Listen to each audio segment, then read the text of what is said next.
Assalamualaikum warahmatullahi wabarakatuh. Bismillahirrahmanirrahim. Alhamdulillahi rabbil alamin. Wassalatu wassalamu ala asyrafil anbiya wal mursalin wa ala alihi wa ashabihi ajma'in. La haula wa la quwwata illa billahil aliyyil azim. Rabbi shrah li sadri wa yassir li amri wahlul 'uqdatam min lisani yafqahu qawli.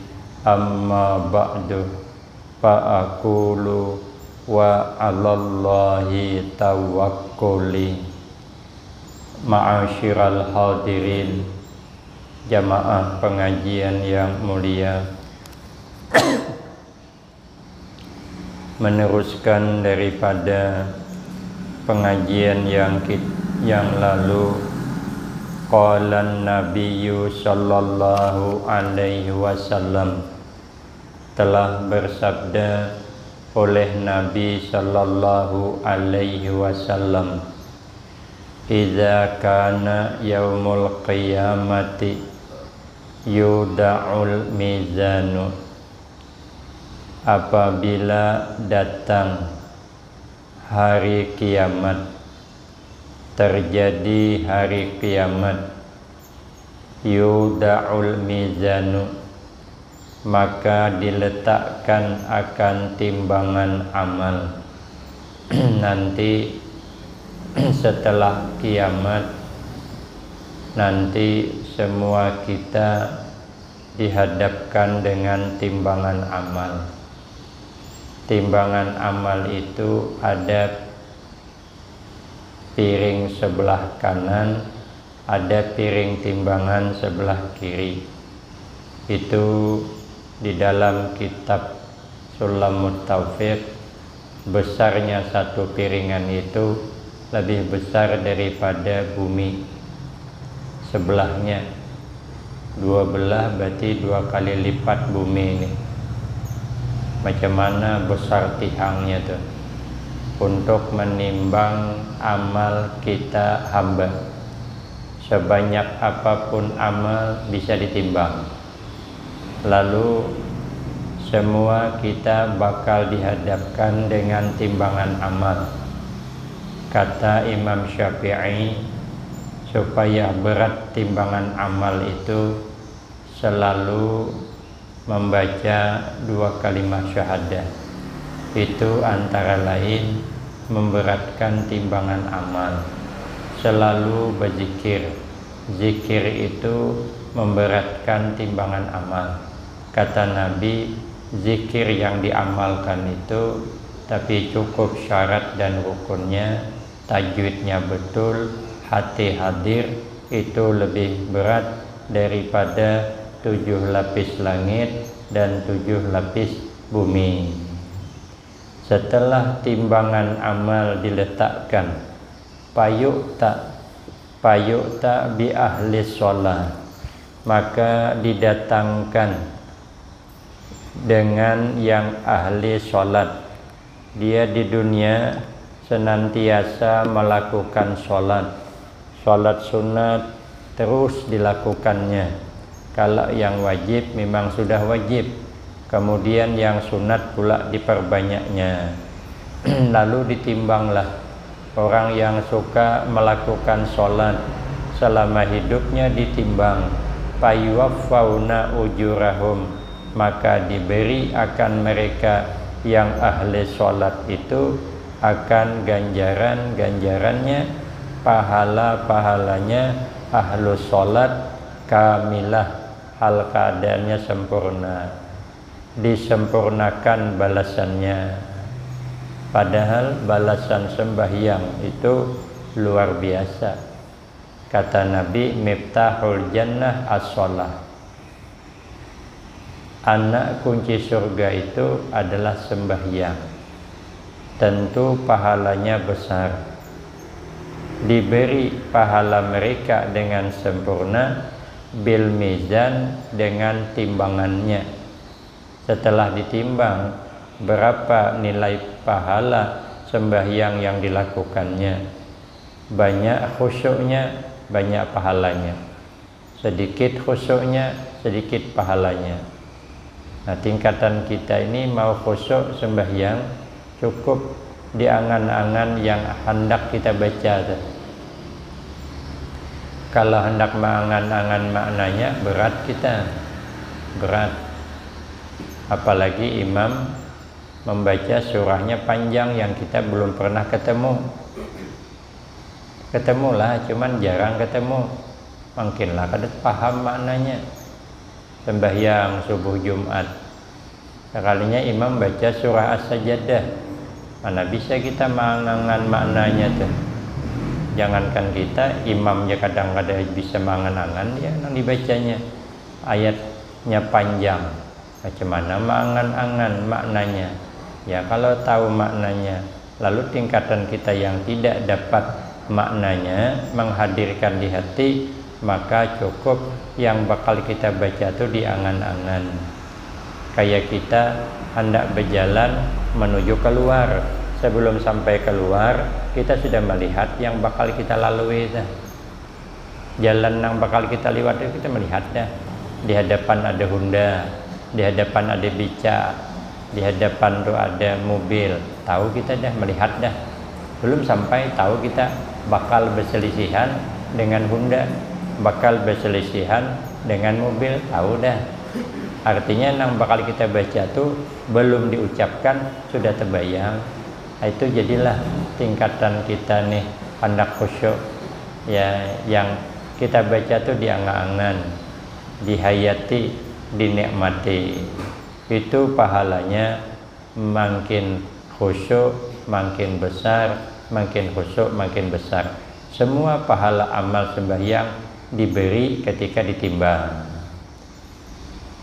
Kemudian summa yu'ta bi ahli saum, maka didatangkan pula dengan ahli puasa.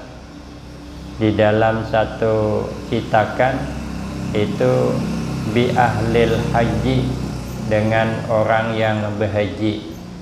Dalam satu citakan ahli puasa sudah ditimbang, fayuwaffauna ujurahum, maka diberi akan mereka ahlus saum ujurahum, akan pahala mereka yang ahli puasa, bil mizan, di timbangan amal. Maka orang yang ahli puasa juga ditimbang lalu diberi di timbangan itu. Apa pahalanya orang puasa? Pahalanya orang puasa itu surga merindukan. Pahala sembahyang jalan menuju masuk ke surga. Sama-sama hebat nih. Pahala sembahyang hebat, pahala puasa itu juga hebat. Karena puasa itu surga yang merindukan. Kalau surga yang merindukan, ayalah sudah. Ya, memang kedatangan kita sudah ditunggu surga. Makanya kita hidup di dunia ini selalulah baik sangka, meletakkan yang kita duga orang ini disayangi Allah. Tentu secara zahirnya itu ahli surga, secara zahirnya sangka kita, maka bagus kita jangan jauh dari mereka. Hati jangan jauh, paling tidak kita letakkan di hati kita, jangan kita benci, jangan, walaupun suatu saat tidak sejalan dengan kita urusan dunia, tapi urusan akhirat kan tentu beliau lebih tahu. Maka kita tetap meletakkan di hati supaya kita nanti digiring bersama mereka yang selamat di akhirat nanti. kita kalau digiring bersama orang yang selamat di akhirat nanti, aman lah tuh, aman daripada hisab. Kada diperiksa lagi, kita kada diperiksa. Menurut zahirnya tipis harapan kita hendak menembus ke situ, tapi karena bersama dengan mereka bisa tembus. Kita ini hendak langsung masuk surga. Memang kita tidak boleh putus asa mengharap masuk surga, tapi kita juga sadar diri hendak langsung masuk surga tanpa dihisab, kita ini berat karena dosa kita banyak, pahala belum tentu lagi, amal belum tentu berpahala. Makanya kata Imam Hasan Al-Hani, Imam Hasan Al-Hani itu gelarnya Abu Nuwas. Nuwas itu artinya yang bergerak-gerak, di anding-anding itu bergerak-gerak, maka digelarlah Abu Nuwas. Abu Nuwas itu nama aslinya Hasan Al-Hani, Imam Hasan Al-Hani. Itu Nuwas itu gelar. Kayak saya nih, nama aslinya Fakhruddin, tapi gelarnya Afgan. Itu saya supaya mudah paham, cuman mudah paham, payah juga nyontohkan ke orang nih. Nah, jadi contohkan ke kita sendiri, pahamlah kita. Oh, rupanya Abu Nuwas itu gelar, cuman nama aslinya Imam Hasan Al-Hani. Ujar sidin, aku beramal kada mengharap balasan. Yang aku harap apa? Rahmat Allah. Itu aja. Aku kada mengharap balasan beramal. Karena kalau kita mengharap balasan dalam beramal, untuk nebus dosa aja kada tetapal. Dosa banyak. Kalau beramal minta pahala, lah dosa macam mana? Kita begawi di rumah majikan, minta upah, hutang bayari. Hutang banyak, hutang 100 juta, begawi 2 hari minta upah, kan ada seimbang, ada seimbang. Jadi kita begawi tempat majikan itu kan perlu mengharap upah, yang penting disayangi jadilah. Syukur-syukur hutang itu lapas. Kan kalau disayanginya kan begawi kita mengabdi di tempat majikan tadi, udahlah kata majikan, hutang tuh damai aja lah, kau ada terbayar juga. Kesian juga dibebankan karena melihat kebaikan kita. Nah, kalau kita berbuat baik, kita kan mengharap balasan gitu. Tadi kan kita berbuat baik kepada majikan, kita kada mengharap upah. Nah, kita harap hutang 100 juta ini lepas. Nah, kita beramal kada mengharap pahala. Nah, kita harap dosa diampuni. Karena kalau dosa diampuni, rahmat Allah luas daripada dosa kita. Hebat Abu Nuwas nih. Politiknya hebat, cerdas orangnya. Makanya katanya kalau ada bergerak-gerak di bagian kepala itu tanda cerdas. Sidin itu bergerak-gerak, cerdas. Gus Dur tuh kalau bercakap bergerak-gerak kepala Sidin itu tanda cerdas. Hafal Al-Quran Gus Dur tuh. Nomor HP aja 1000 hafal, 1000 nomor HP hafal. Awak nomor HP dewe kada hafal. Satu cuman hafal nomor HP budak tuh.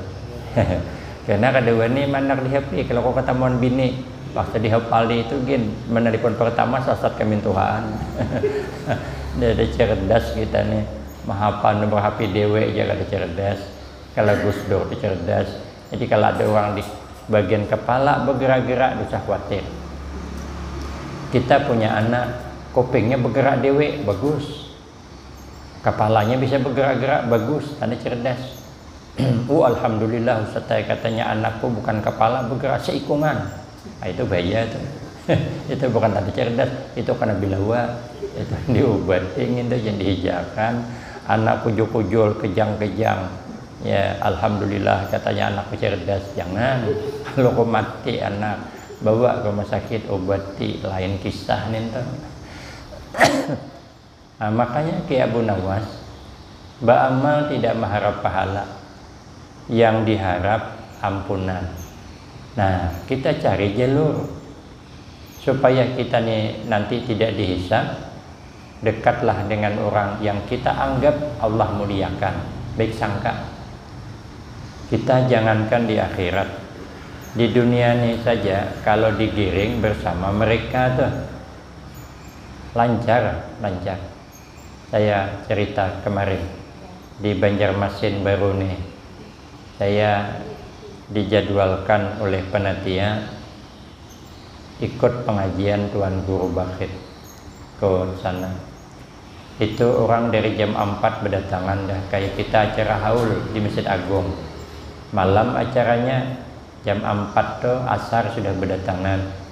Maghrib orang kada bergerak situlah, baca wirid sampai isya. Isya baca wirid, pengajiannya jam 9 malam. Itu kata yang tukang survei di belakang, itu yang hadir sekitar 12.000 orang. 7.000 paling kurang dalam pengajian tuh. Ada yang sekitar 12.000 orang. Lah secara zahir saya kan masih di rumah Tuan Guru Bakhit, tapi beliau belum keluar. Secara zahir saya tidak mungkin lagi dapat menembus untuk duduk di hadapan. Orang dari jam 4 bertajak di situ. Kita tidak liwat macam mana? Liwat dari belakang orang kan kada beradab. Liwat di hadapan sajadah kawan dipijak. Liwat hadapan betutup. Nah, lewat mana kita? Kalau kita nak masuk sendiri, lewat mana? Tapi karena saya dijadwalkan menuju ke majelis bersama Tuan Guru itu, beliau keluar, saya dipanggil, ikutlah di belakang beliau. Dikawal lewat jalan khusus. Saya sebentar cuman berjalan dari rumah beliau tuh tidak ada halangan, tidak ada kendala, jalan dibuka lurus, tidak ada orang yang bisa bersalaman. Semua berdiaman, tidak ada yang berani mendekati beliau. Aku di belakang Sidin. Lapas Sidin masuk ke dalam, lapas saya masuk. Pendudian datang, kamat. Kami di ruangan pribadi Sidin berdua. Ada pengawal-pengawal dan guru-guru yang dekat-dekat dengan Sidin. Duduk di situ. Kamat baru kami keluar untuk sembahyang di masjid. Karena dengan beliau, walau saya pendudian datang, orang sudah kamat baru datang ke situ, tetap berdiri paling hadapan, pas intang belakang imam, belakang Sidin. Kenapa saya bisa di situ? Karena digiring bersama beliau, karena beliau ditunggu. Nah, secara zahir orang alim itu walaupun urusan dunia agak berbeda dengan kita, secara zahir orang alim itu ditunggu di surga. Kalau kita dekat dengan beliau, meletakkan hati, meletakkan beliau di hati kita, mudah-mudahan nanti kita digiring semacam itu. Tidak ada pemeriksaan lagi, langsung tidak ada pemeriksaan, karena sudah ada yang diikuti. Nah, begitulah yang kita harapkan. Beramal kita khusyuk kedapatian. Nah, jadi cari jalan lain. Tapi bagaimanapun berusaha nang kita baca, nang kita amalkan khusyuk karena Allah. Tidak banyak yang kita pinta. Amal kita tidak minta balasan, nang kita minta agar kesalahan, dosa kita diampuni oleh Allah, berganti dengan rahmatnya. Seperti tadi, kita baik dengan majikan, kita kada mengharap upah, dan kita harap mudah-mudahan hutang tuh dimaafkan Sidin. Begitulah contohnya kita ini beramal mengharap rahmat Allah, karena rahmat Allah lebih luas. Payuwapauna ujurahum bil mizan, maka kemudian diberikan akan pahala mereka itu orang yang puasa di timbangan amal. Kemudian yang ketiga pula, summa yu'ta bi ahlil bala, kemudian didatangkan dengan orang yang selalu kena bala. Ketika di dunia ini kesian, bala silih berganti, ada saja ujian, ada ujian. Orang sejahtera, orang selamat daripada bala. Awak tersangkut terus, tidak awak bini, kada awak bini anak, kada anak mintuhaan pulang. Banyak banget bala, tumpang tindih, penyakit sudahnya, hilang reumatik, timbul asam urat, hilang asam urat, timbul tinsi, hilang tinsi, kena jantung, sembuh jantung, ginjal bermasalah, ginjal sembuh, kanker datang, kanker sembuh, duit habis. Cemana berobat terus, bala aja anak-anak wisuda, macam mana duit habis sudah dibawa berobat. Carian kita nang 30 tahun lalu 30 tahun kita bercari, berkikih kita mengumpulkan duit, sekalinya habis dengan sekejap karena berobat kemana-mana. Tidak ada lagi nang tertinggal, tidak ada nang tersisa kecuali rumah cuman. Maka kada kawal lagi berusaha, lemah duduk di kursi roda. Kesian anak, aturannya dapat rumah sebiji seorang, tapi habis terjual. Kabun aturannya ada, habis terjual. Hagin kita berobat, kesian di dunia, tapi ternyata di akhirat luar biasa. Sehingga begitu datang orang yang selalu karena musibah di alam dunia ini datang, la yunsabu lahum mizan, timbangan tidak ditaruh, timbangan anak higa, tidak diletakkan Allah untuk dia timbangan. Kada disuruh nimbang, kada. Ini orang ahli bala, kesian di dunia. Masa mudanya sudah duduk di kursi roda, banyak ujian, tidak bisa usaha, tanggungan banyak. Maka ini orang tidak dipasang timbangan amal, wala yunsyaru lahum diwanun, dan tidak dibuka untuk mereka buku catatan hisab, dede. Buku dosa diperiksa, dosa. Padahal kalau dibuka buku catatan amal tuh banyak tuh, banyak kesalahan di masa lalu. Tapi ini ahli bala, buku catatan tuh dosa dibuka lagi, timbangan dosa dipasang, dosa diampuni. Maka kalau kita kena bala itu sebenarnya Allah hendak mengampuni kesalahan kita bagi kita orang awam. Tapi bagi orang alim, Allah hendak mengangkat derajatnya di sisi Allah. Itu ada dalam kitab Kifayatul Atqiya. Jangan pula kita beranggapan begitu tuan guru sakit, penebus dosa, berarti guru ini masa lalunya nih banyak dosanya. Adakah itu? Ada. Itu yang begitu tuh kita orang awam. Kita nang kada alim, kada banyak amal, lalu sakit, itu mudah-mudahan pelebur dosa asal sabar.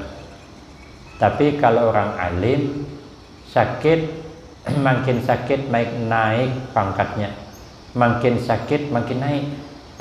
Dulu ayah tuh sakit sidin, bawa berobat sembuh, makin banyak jemaahnya, makin sayang orang, makin selalu berkunjung. Sakit pula beliau, imbas sakit saya perhatikan makin banyak di Masjid Agung orang yang belajar. Itu di dunia baru, bayangkan di akhirat. Jadi orang alim itu sakit, Allah hendak menaikkan pangkatnya. Ayah sering menyebut orang yang selalu dapat ujian itu orang yang tinggi makamnya, kemudian seumpamanya, dan seumpamanya. Nah, kita kada sanggup seperti itu. Nah, kita bertambat jadilah dengan orang yang semacam itu agar kita hisab dimudahkan Allah. Ternyata orang ahli bala yang selalu dapat musibah di alam dunia tidak diletakkan timbangan amal, tidak dibuka buku catatan, tapi payuwaffauna ujurahum bighairi hisab. Maka Allah berikan akan mereka maka diberikan akan mereka itu akan ganjaran mereka, akan pahala mereka bighairi hisab ay adadin mahsurin. Kada kau dihitung berapa banyak pahalanya tuh, kada kau dihitung. Begitu banyaknya pahala orang yang kena musibah tuh, sehingga tidak dapat lagi dikira-kirakan bagaimana pahalanya. Hatta yatamanna ahlul afiyah, sehingga bercita-cita, berharap-harap oleh orang ahli afiyah, orang yang selalu selamat, orang yang selalu sejahtera, orang yang selalu waras di alam dunia ini, bercita-cita laukanu bimanzilatihim, akan cobalah ada mereka orang afiyah, yaitu menempati derajat mereka tuh hendak juga.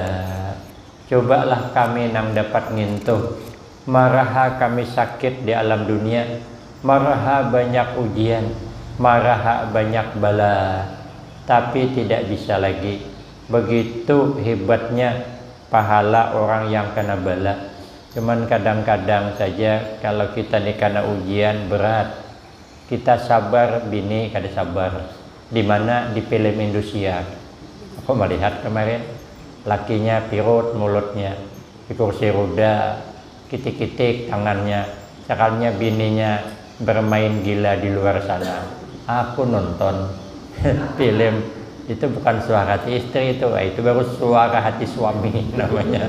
Biasa kan film suara hati istri, ini berubah suara hati suami. Menangis dia, terjujuran mbak di kursi roda tuh, marah suami itu, tapi tuha bang lakinya juga. Salah juga bini anom, laki tuha rupa lumpuh lakinya haran. Lakinya sabarlah, cuman bininya kada sabar. Kadang bini sabar, anak kada sabar. Tidak mau memelihara orang tua di kursi roda tuh, berat dia. Pembantulah disuruhnya. Nah, ini kada maharagu lagi, itulah masalahnya. Maka kita nih kada mau sakit karena takut menyusahi anak bini. Kalau inya kada sabar, kalau kita mungkin sabar, karena kada kau diilak sudah janji. Nah, cuman nasihat nih sabar dah dia. Nanti menggantikan pampisnya, mengangkatkan, masakkan bubur, menjerangkan banyu, hagin memandi pakai banyu panas, menjemur di matahari, nanti tarik pulang ke bawah, hanya imbah dipasang pampis kebihira pulang, buka lagi, sanggup dah. Itu cuman kita, makanya kada hendak dapat musibah tuh. Makanya kita selalu minta agar kita nih sihat wal afiat. Satu, jangan mengalihi orang. Yang kedua, kita kada tahan juga. Orang kami KWFC, awak begana di higawisi kada nyaman juga. Orang hari-hari ngopi di warung Haji Mael, awak ada tinggal. Memang kan dianggap kita.